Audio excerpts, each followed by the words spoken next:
The Connecticut Department of Veterans Affairs, and super proud and humbled to be here with you this weekend. Honored to introduce our next speaker, who is General Ed Mechenbier, and he is here with us from Columbus, Ohio. General Mechenbier is an Air Force veteran, a pilot, a graduate of the Air Force Academy. His service in Vietnam, during his service in Vietnam, he endured being shot down as a pilot in June of 1967. As a result of that, he ended up spending 6 years as a prisoner of war in Hanoi. And so it's our honor to have him here with us this afternoon, and look forward to hearing his great comments. So I'd like to give you General Mechenbier.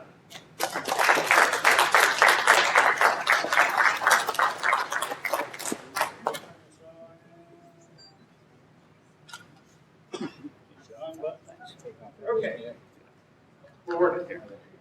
Thank you, Commissioner, or Commish, as we locally call guys like you, but all due reverence. There is only one purpose of my being here this afternoon. I live in Columbus, Ohio. I'm going to expand my empire. I am the world's greatest fighter pilot. Got it? Here we go. Hence the Snoopy, the world's second greatest fighter pilot.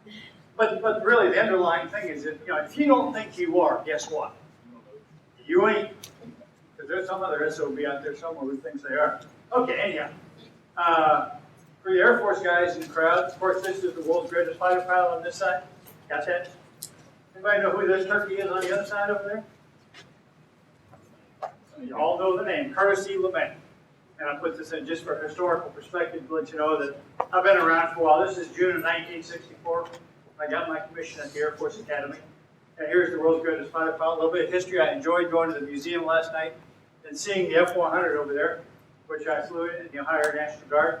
And this particular airplane was the very first supersonic airplane to fly across the Atlantic Ocean. Spirit of St. Louis, too. So when that airplane got in my unit, I said, I got to put my name on it. So that was my airplane. We all have images of the way we were. This is the way we were. This is my old fighter squadron that I was in the Ohio Air Guard for a while. And that's the world's greatest fighter pilot there. If you missed that one. Okay. And just for background here, some of the airplanes I flew. The F-100, I flew the A-7, got about 1,800 hours in the A-7.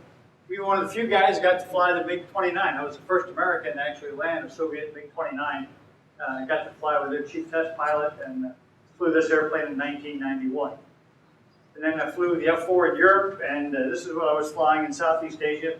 Had 113 and a half combat missions, 80 and a half over North Vietnam, and I was shot down on Flag Day, June 14, 1967. And here's a picture of the world's greatest fighter pilot, and the other side of me is probably a different color. But in case you don't know, at this point now, I've lost an inch and a half in height from the injection.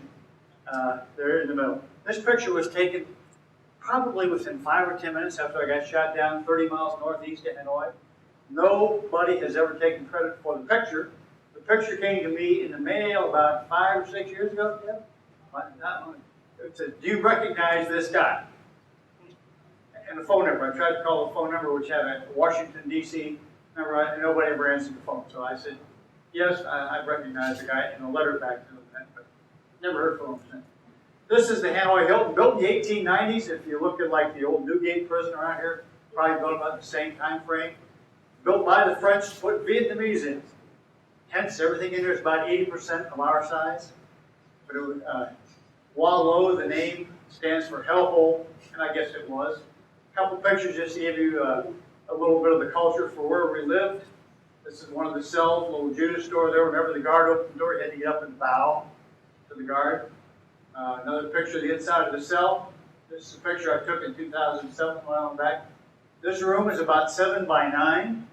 Got 2 concrete slabs, and you get to walk like this. And if you make enough turns, you can walk 8 or 9 miles a day. And you got to be hopeful that your cellmate walks about the same speed. Because I spent 4 years in a room like this with one other guy, Kevin Joseph Patrick McManus. There is nothing about Kevin Joseph Patrick McManus I don't know. You may think you know your spouse, you may think you know your best friend. I know things about Kevin McManus his wife would never know. And if she found out, she'd probably shoot him. There were 562 of us who were eventually POWs, and I was about the 80th to get shot down. And after a while, they ran out of places in the Hanoi Hilton, the old prison, to keep us in isolation. We had some larger areas that we eventually moved back to after the Sante raid. But they started farming us out to other places around town. This is an old movie studio. And the interesting thing about this was if you were in this room, you were in a room that was kind of like a living space or a family living quarter. If you were here, you were kind of like in a bedroom setting or something like that. If you were here, you were in a different room. This old movie studio. It had a swimming pool out in front of you for the stars to relax in. All the possessions of the POW, we got 2 liters of water a day. We had a little tin cup that proclaimed friendship between the Vietnamese and the Korean people. We had a mosquito net, an air conditioning unit, just looked like a bamboo fan. Had a towel about the size of a golf towel. And for the first 4 years, we had 1 blanket. Later on, they gave us 2. The shoes were to take the tread off a truck tire. And for some of those who are old enough to remember when they had inner tubes on the inside, they would slice the inner tubes and put the straps across the top for your footwear. Cover other interesting things in here. By the way, these pictures were drawn by a former POW, Navy Captain Mike McGrath, after we got home in 1973. Our diet was between 600 and 800 calories a day. There's about 42,163 kernels of rice on that plate. We had time to count. Actually, we did statistical sampling. So we had 8 2 times a day, 10 o'clock in the morning, 2 o'clock in the afternoon, as I say, 600 to 800 calories a day. There was a lady who wrote a book called Eat Right and Live Longer. Her name was Adele Davis.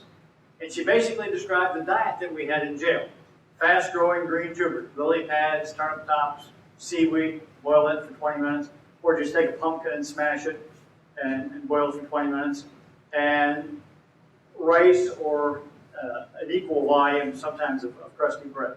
Like I said, 60, 100 calories. I lost 66 pounds during my time. I went in at 199, I came out at 133 pounds. Adele Davis died at the age of 60, so much for that doggone diet, but she thought it was pretty good. These are the clothes we wore whenever, we call this our mess dress, our formal wear, and the only time we actually wore these clothes was when we were told to put them on our stripies, as we call them, to go out and see an interrogation, or meet a peace delegation. As in any business, anywhere in life, communication, I think we have an author back here who knows the importance of communication. And so communication was our lifeblood there. As I said, kept us in small groups. I spent about 6 months in solitary, and then in the next 4 years with Kevin, Joseph, Patrick, McManus, in a small group. You couldn't make any noise in your cell loud enough that a guard standing at the door that you saw earlier could hear. And obviously you couldn't communicate with anybody other than yourself. And so when Kevin and I were in the room, we had to talk in a way that the guard couldn't hear us if he came to the door. So obviously we just didn't define ourselves. We talked to each other through the wall. So we had tap code. One of the guys brought this in from his Cub Scout days. So if we wanted to communicate with the guys through the walls are 18 to 24 inches thick, depending if you're in a stone or a brick cell. And so if I wanted to say hi, it would be 2 down, 3 in for an H, for an I. So you'd be kind of slow and tedious, but so if I wanted to say something like, okay, I want to say my name is, I'd go, it would come out something like this. I, and.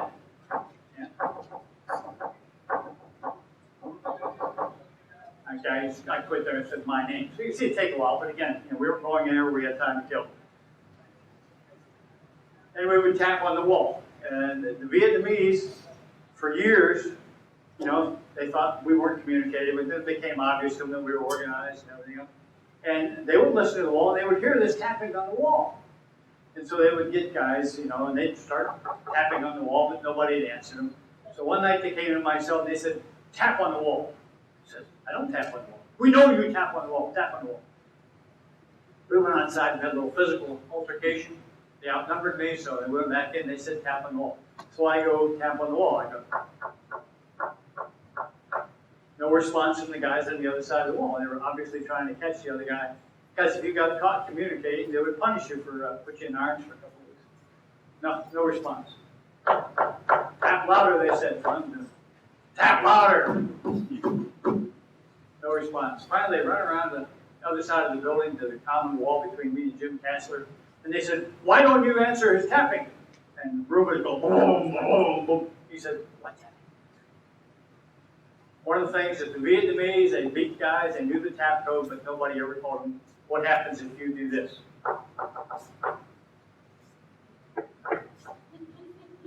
Nobody ever gave the Vietnamese the code. So they could get into the system, they could tap on the wall, they could listen to anything, but they never trapped anybody because we would take to the grave, if you will, the shave and haircut, 2 bits of routine. Whenever we were communicating from one area to another, and in that previously, a version of that previously sewn shell, I would stand on Kevin's shoulders because Kevin weighed 1 more pound than I did. I don't know how we figured that, but anyhow, I stood on Kevin's shoulders. And we came up with this tap code to communicate from one building to another. And so if you look at it, it kind of makes sense. You know, A, B, C, D, E, F, G, H, I, J, K, L, M, N, O, Q. Q. Everybody gets a kick out of the Q. The Vietnamese did not want us to see each other. Like I said, you know, whenever you got outside, you're in your cell 23 hours and 57 minutes a day. You got outside twice a day to get your food. And once a day, one of the two of you got out to empty your honey bucket, which was a 2-gallon bucket that we had in the cells for our personal use. So if you were outside, the Vietnamese had screwed up and had somebody else outside. And, "Oh, good morning, sir. First Lieutenant Ed Mechenbier, how are you?" Get you a bayonet or a rifle bump real quick. You just flip the other person off, you know, and you go back inside the cell. And then you start communicating later on. You say, "Hey, who did I run into this morning at the corner of the pool hall in the garage?" We'd given all the cell blocks and buildings names. But the Vietnamese wanted to know what this was. And we thought, that's the way American fighter pilots say hello to each other. So this is pretty good, you know. They wanted to be like those Golden Hand guys who came down from the sky. So, hey, you know, pretty soon, you know, we'd already taught them all those good words that ended in UCK. Now, if you remember the previous slide here, you know, there's no K in this 5x5 matrix. Only bad words have Ks in it, usually preceded by a U and a C. So, but, you know, so we had already taught them all these, you know, they thought the only way to say hello to each other was FU, you know, or, you know, SU or something like that. But, you know, when the guard came to the door, you had to bow. You came up, and if the guard was flipping you off, it's going to be a good day today, you can flip the guard off. And pretty soon, you know, the guards are walking around the camp, and they're flipping each other off and saying, FU, FU. It's pretty cool. So we figured we'd down there. This worked for about 2 or 3 years. And then 3 young ladies from the Students for Democratic Society and the anti-war group came to Vietnam. What do you think the Vietnamese did? They're cool. Yep. Yeah. Vietnamese came around and broke a bunch of middle fingers, but we had fun with that for a few years. So anyhow, this is the way we communicate across an open area to another building. And then somebody, after umpteen years, remember the world's greatest fighter pilot? Well, here I am and a bunch of alpha males, and we're all great fighter pilots competing for who's got the larger brain, you know. But after years of tapping on the wall, rapping with our knuckles, somebody remembered that you could talk through a wall and not make as much noise. if you were talking this way. So we grabbed a towel around the thing. And then we talked through the wall. And now we're sharing all kinds of information. More than just name, rank, children, date of birth, or something simple like where you're from and what kind of aircraft you're flying. We're talking about all kinds of things. We're sharing all kinds of useless information because guess what? None of us are sending or receiving any mail from home. We're not, the Vietnamese never thought that we were POWs. They considered us criminals. In fact, I am a convicted felon. I cannot be president of the United States. I am in a court of law convicted of air piracy. The Vietnamese hauled us across the street to the Ministry of Justice, and that was kind of like their official way of saying, hey, you're not a POW, you're a criminal. And so I'm a felon. But anyhow, so we were in this situation with no outside information. We've exhausted, you know, the first guy I talked to when I got there was Bob Shoemaker, who had been there 2 years before I got shot down. Shot down in late 1964. So, well, we got to ask some questions. There's got to be more to do than just laying the cell and look at the wall all afternoon. So, you know, we were concerned about our military careers, so these are actual questions. These are just a few samples. How many guys got promoted to major in 1966? Heck, I don't know. Well, we're Americans, so we want to think, you know, how many home runs did Mickey Mantle and Roger Maris hit their best year combined with the New York Yankees? Gee, nobody can remember. This is 1966, 67 time frame. What? Oh, we don't know. Okay, who had the larger breasts, Jane Mansfield or Marilyn Monroe? We kept asking these questions among many, many others and getting answers from through the wall. I don't know. Well, the Vietnamese would move us around. Every 6 months, they'd move everybody around because they knew we were organized. They were trying to break down our communication links, our chain of command, our unified resistance. There was just enough unity in the answers we'd give during interrogation that they knew we were co-opting each other. So anyhow, after about 2 years of just asking those questions and other stupid ones, Kevin and I were on the wall one day and we asked an animal husbandry major from Rutgers University, Joe Milligan, and a phys ed instructor from California, Gary Anderson, how many guys got promoted to major in 1966? It wasn't 30 seconds. The answer came back 11,221. Cool. How many home runs did Mickey Mantle and Roger Maris hit their best year combined with the Yankees? Huh? Are you guys American over there? Because everybody knows it was 1951. Mickey Mantle hit 51. Roger Maris hit 50. It was the only year that Roger Maris hit more than Mickey Mantle hit more home runs than Roger Maris. Cool. Okay. Well, who had the larger breast? Jane Mansfield or Marilyn? Are you guys even American? Are you male? What's going on over there? And everybody knows that Elizabeth Taylor was a 42 double D and Marilyn Monroe was merely a pumped up 38C. Okay. Well, after Ho Chi Minh died in 1969, conditions got a little better. Torture as a regular event, and went away. And the Vietnamese didn't speak a lot of English. We didn't speak a lot of Vietnamese, but they understood that if they hurt us enough that they could get us to do almost anything.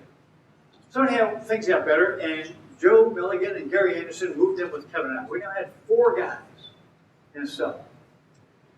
And we said, hey, who was it down that end of the building that when we were tapping on your wall knew all the answers to these questions? And they said, nobody. Well, what do you mean? We gave us all these answers. They said, we just got tired of saying we don't know. So they made up all this stuff. It was POW effect. So that was the basis of a lot of our knowledge. But once we got this ability to communicate, things really changed. As I said earlier, the place was 80% American size. This is what they put our wrists in for manacles. Nice for a Vietnamese-sized wrist, not too good for a Yankee wrist. And if you got caught communicating, this was kind of like the basic structure of what they do here. And the big problem here, of course, is the fact that this pole, which is about 6 feet long, and your feet in it, your hands either in manacles or handcuffs, you couldn't tuck your mosquito net in. That's a spider. If it's smaller than that, we call it a bug. That's a rat. If it's smaller than that, we call it a mouse. If we go across an 18-inch slit trench that the Vietnamese had all the place for bomb shelters, and it didn't sag, we called it a snake. If it sagged, we called it a worm. We had lots of spiders, we had lots of rats, we had lots of snakes. Cobras, all other kind of things. But nobody was ever bitten. No American was ever bitten by any of those critters. The rats like to get in the mosquito net with you, and then you wake up on your mosquito. There'd be a rat sitting on your chest. We didn't have any food, but they were just looking for warmth. We were playing AC-doocy one day in a bunk, and there's a cobra kind of popped up between Kevin and I as we were in this little L-shaped place. We lived there. I was standing in the cell, the traditional kind of cell. I was in a cell like this for a while. It had just the iron bar doors, and there were 3 rats walking down, no further away than this, in the gutter outside one night. And I'm looking at them, and they just looked up at me like, you got a problem, bud? We're just out for a stroll. I mean, it's kind of an interesting thing that, live and let live was kind of the environment in which we were in. This is the basic form of communication between the Vietnamese and us whenever they wanted to do something to you. You were never in a room one-on-one with them. There were always 5 or 6 of them. So what they would do is they'd take your hands behind your back, but if you had 2 watches on, put the watch crystals together, rotate your arms up over your head, dislocating one or both of your shoulders. I was pretty lucky. My left shoulder came out relatively easily, still does. But so anyhow, they tie your hands together, tie your hands to your feet. Variation on the theme was to take the rope here and wrap it around your neck. But they bring this down to there. And it's just like a lot of things, you don't think your body can bend there. But as Kevin says, if you've ever seen the movie Return with Iron, the body is an amazing thing. You can take a lot of abuse. And after a certain point, what happens? You pass out. So then you recover and you surf. But anyhow, this was their primary way of torture or physical abuse, other than just beating the crap out of you, which Psycho, the torturer, was pretty good at.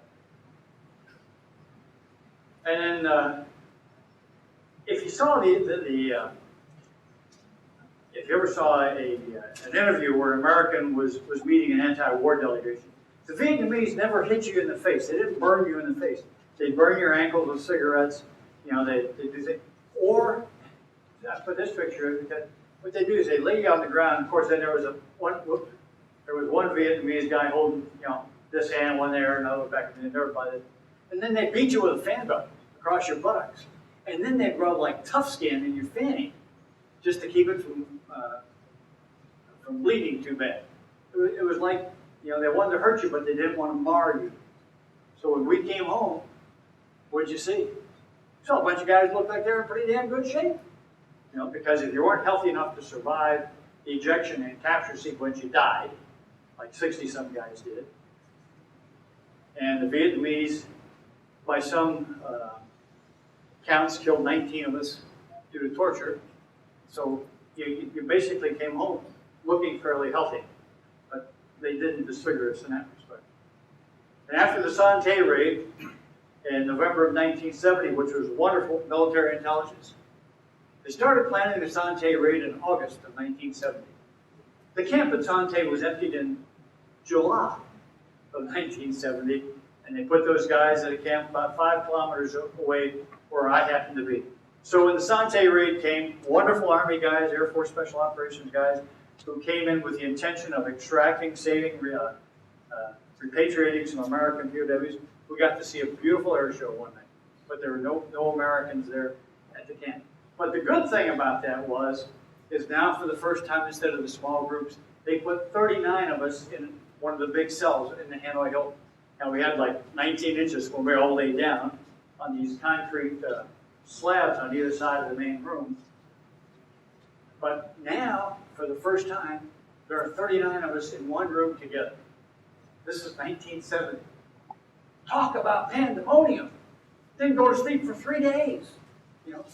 Oh, you're Ted Coughlin? You don't look anything at all like the picture I had drawn of you, of the guy who did, 600 push-ups a day and 30,000 sit-ups a day just to stay in shape to burn off excess energy, because you've got this pot belly and things like that. And you're Don Burns, whose idea of surviving the war was laying with your head under a blanket, and you look like you're Charles Atlas. So it was a whole load of different things. But in this room now, we really had ourselves some fun. We had days where you could not speak English. We had classes in French, Russian, German, and Spanish. I'm teaching German, I'm studying French, you're taking Russian and Spanish, and I want to talk to you. I got to go find somebody else who's got a common language so that we can chit-chat and have a conversation. We had math classes in here. All those crazy things. Billy's on the West Bank, and he's got a raft. Sally's on the East Bank, and she's got a canoe. There's a full moon, and a 3-knot wind, and a 4-knot current. When was a baby born? All those math problems that used to drive us nuts, we did that. We had one guy who sat on the floor with roofing tiles and developed logarithm tables. The amazing thing was what you can pull out of your mind in a situation when you have to. It was a tremendous thing. We had a guy who lectured on Richard III. He could have made it all for we knew, but it took him a month to recite the entire Richard III, which he had memorized. Okay. We had a guy who gave golf lessons. we told movies that last 3 and 4 days. We had a fun film there. Again, if you've seen the movie Return with Honor, John Furr told John Wayne movies. These things would be fantastic, in great detail. So we were not lacking for entertainment in this regard. We stole pieces of newspaper, made bridge cards and things like that. Things would last for months. And I said earlier, another latrine facility. This was what we had to lean on. And here, the great fighter pilot story is, for years, we sat on that rusty bucket, which all you did is you pooped in it, you peed in it, and you dumped it. But one day, in one of these little cells, Ben Ringsdorf and Tom Hall's right there doing his thing, and Ben Ringsdorf, because he can't get any further away, says, you know, that'd be a lot more comfortable if you sat in your sandals instead of on that rusty, filthy bucket. So hence we had the Kohler utopian potty. And the other thing about it is, if you think about it, you look at the group of POWs, and we didn't learn a whole lot, but we got to a point where we appreciate. I was not specially trained, I was not specially taught, not specially instructed on how to be a POW, and when you come home, you will say this, that, you will do this, you will be viewed as running. We were just the unlucky SOBs who happened to have, as Admiral Denton says when he got plane, the opportunity to serve in a difficult circumstance. You know, so our message really is, hey, we're just like anybody else. Anybody would perform the same way we did. So people say, oh, I could never do that. Bull crap, you could. You just don't know what you can do until you have to. But again, you know, you just get to the point to when hot water is always on the left, right? Cold water is on the right. When's the last time you got burnt because they were flip-flopped? Doesn't happen very often. Light switch, right there. So, you know, we got to the point where we started to appreciate more things that we routinely take for granted. And then the inventor of the utopian, Ben Ringsdorf, utopian party here, in 1973, the war was announced that it was coming to an end. The Vietnamese were supposed to tell us within 5 days of the signing of the peace treaty. They waited 5 days and about 2 hours to tell us that the war was over. And we were going to come home in 4 groups equal to the removal of the last 4 groups of GIs from the South. So I would have been in the first group of guys that came out February 12th of 1973. But there were some guys who were shot down in the linebacker operation in December of 1972 who were injured, the few injured guys you saw. So we put them in the first group. Otherwise, we were going to come home in the way that we were shot down. I was with a group of guys who we refused to come home for 5 days. There were 20 of us in this particular group. And the Vietnamese gave us these clothes which we'd never seen before and says, today you will go home. Well, we weren't the next 20 guys who were supposed to go. So for 5 days, we refused to put our clothes on and get on an airplane and go home. And the reason why is, in our mind, it violated the protocols on how we're going to be released. Because we were damned if after all those years, we were going to be like the SOBs who did come home early. There were 12 guys, 11 of them whom are dirty, rotten bastards, to be polite, who came home early.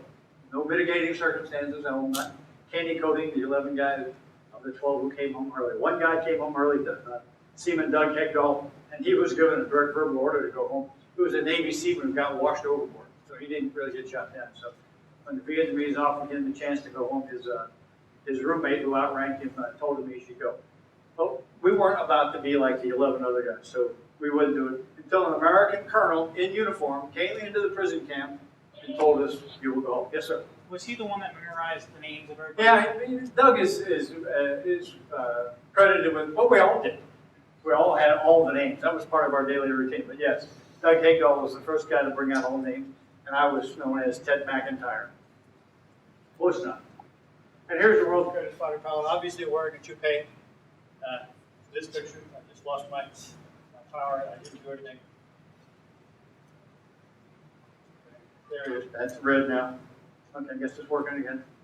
As we left, we didn't kiss him goodbye. That was the instruction we had. Don't kiss him goodbye.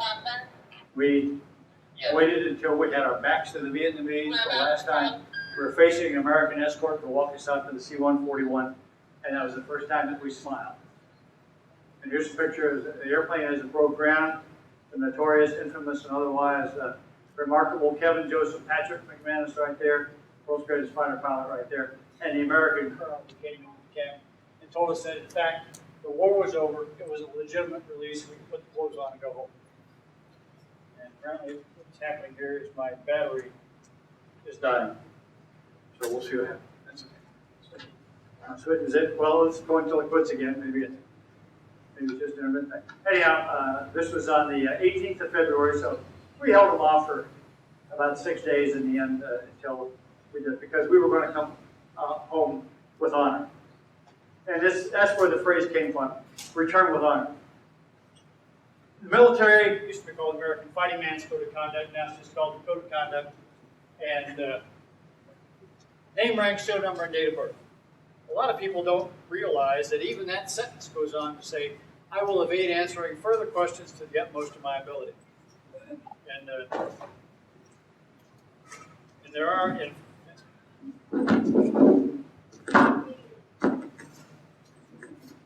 are, in fact, 6 articles in the Code of Conduct that really tells you about how you'll conduct yourself if you have the unfortunate situation of becoming a prisoner of war.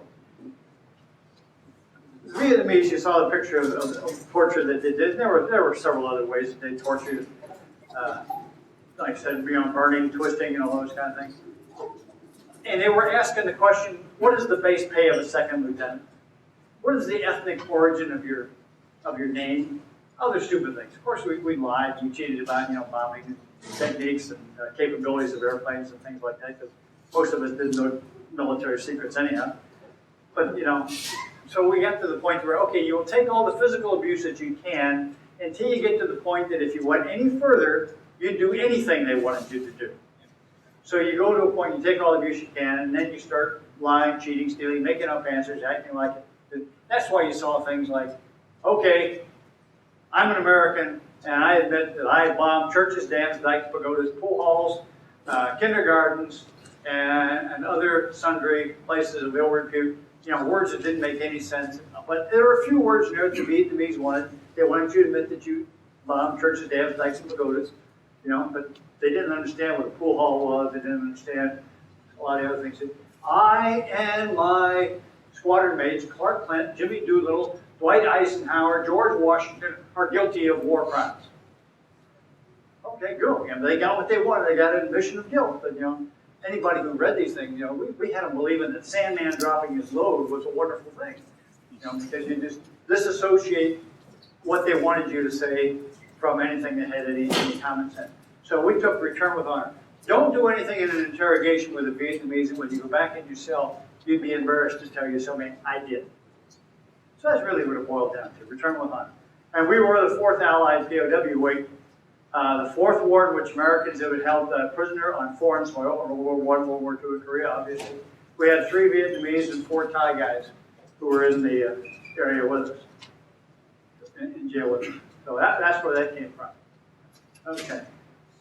And it's all about survival, You ever heard the thing about, your death being greatly exaggerated? Well, when I came home, I went back out to the Air Force Academy where I had graduated in 1964, and I walked into the library and I saw this. Deceased 14 June 1964, the day I was shot down. I went to the guy in the library and I said, you got a reference book here. This is the official reference book in the cadet library. And I said, you got a problem with one of your books here. He says, what's that? And I said, well, it says this guy is dead. And I happen to know that he's not. And he looked at me straight faced and he said, well, how do you know? And I said, because I'm the guy. He looked at me again and said, can you prove it? I got out my idea, showed it to him, and he looked at me and said, I'm sorry. He said, I'm not authorized to make the change. I said, okay. So I went back a couple of years. What I did at that point is I crossed it out, and he said, but we could go MIA. We went that. So I went back a couple of years later, in April, it looks like April the 8th of I guess 2008 or whatever it was. And I just got my pen out and I wrote in the book. I says, no, I'm very much alive. April of 2008, and put my name on there. And interestingly enough, on that same page is Kevin Joseph Patrick McManus, who was also described as dead. He was the backseater of my F4 when we got shot down. So I said that he's very much alive too. So I mean, there were some challenges to overcome when we came home, other than the fact that everybody thought, because the shrinks told them, that we would be latent homosexuals, we'd be indecisive, we'd all lose our hair, we would be suicidal, and then half of us would be dead within 5 years. And sure enough, 3 guys committed suicide about 2 months after we got home, you know, or they had automobile accidents or things like that, you know. So it just kind of hyped the prototypical idea of what the returning POW was. But there were a lot of misunderstanding of who we were and what we were going to be. But, you know, there were a lot of good things that came out of the thing in Vietnam. Now, most of us, this celebration is about 50 years since somebody made the magic mark that March of 1965, when the first time we had large numbers of American troops formally introduced. That's how they picked the 50th anniversary for this thing. You know, most of us are like this. It's been 40 years since Saigon fell, so this kind of characterizes all of us who served in Vietnam in some respect. But the technology of our lifetime has changed tremendously. This is 1920 cockpit. This is what I flew in Vietnam, and this is what the kids have today. The technology slope is unbelievable. If you take 6 years out of your life as I did, or 8 years as Everett Alvarez did, you know, you wouldn't believe the change that happens in just those few years anymore. Life in the world in which we live is no longer revolutionary. Not evolutionary, it's revolutionary. And this is the way we do close air support, right? We don't have guys going over and dropping bombs anymore. You know, we got a fellow over here who's flying the platform, the U.A.V, unmanned aerial vehicle, and we got a guy over here who's actually using the sensors on board. And this guy is enlisted, for the most part. How about it? When I joined the Air Force, we know what enlisted troops are good for. Yeah, sweeping, filing, and driving fat-ass generals around. I mean, nowadays, you know, what our enlisted people do is fantastic. It's utterly unbelievable. In fact, we're very privileged. We're going to go up to Westover Air Force Base and re-enlist my oldest daughter tomorrow for her last hitch in the Air Force. She's in the unit up there. So one of the things that we learned, of course, is that, you know, life can be simple. If it doesn't move and it should, you need WD-40. If it does move and it shouldn't, you need duct tape. So sometimes we start looking for elegant solutions to problems that aren't needed. You know, and what's the legacy we left in Vietnam? These are Sergeant Fletcher tanks. Every mission we'd puke off our drop tanks so we could go fast, get out of Dodge before we got shot down. The Vietnamese have turned them into boats for the river. And what is today? I kind of alluded to this morning. 8,899. That's how many days our country has been continuously at war since 1991 when we went into liberate Kuwait. The war.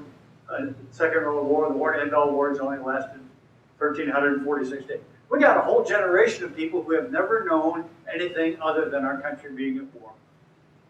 It's a sobering thought, really. And here's the difference, right?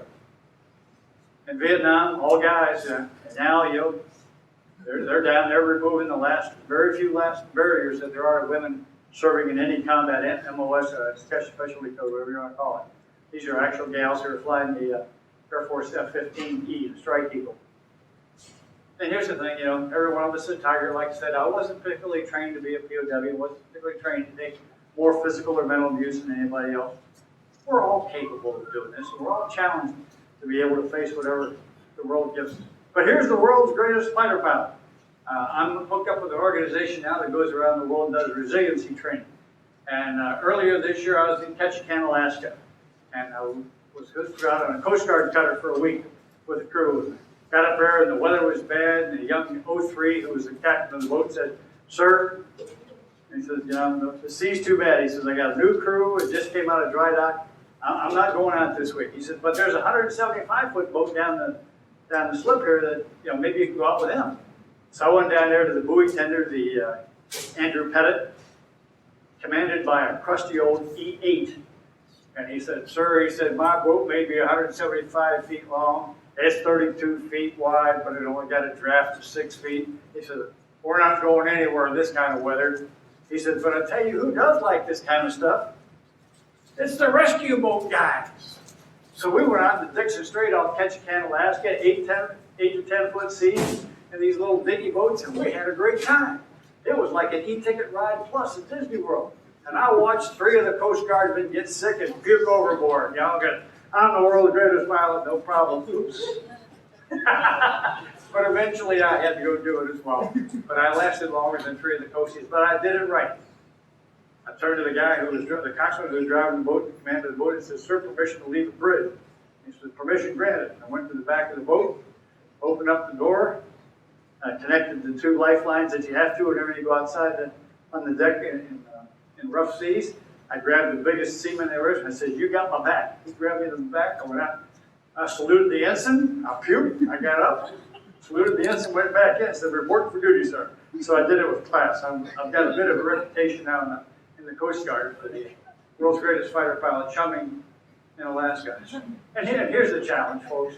You know, I keep harping on the idea of world's greatest fighter pilot. You got to put your own capability out. I was less than 2 weeks short of finishing my missions in Vietnam. I was already packing up stuff. I knew I was going home. I had my next assignment. I was going to Duluth International Airport to fly F-106s. I had a job lined up with American Airlines. I was going to become an airline pilot. You got to make sure that you can cross that field in less than 9 seconds if the bull can do it. If it takes you 10, you're in trouble. So you sometimes got to do it. And here, this is the Hanoi Hilton. Nothing is permanent, folks. This part of the Hanoi Hilton no longer exists. It's been torn down. This part's been kept in its museum. And I went back in 2007 as part of a repatriation mission for the Department of State.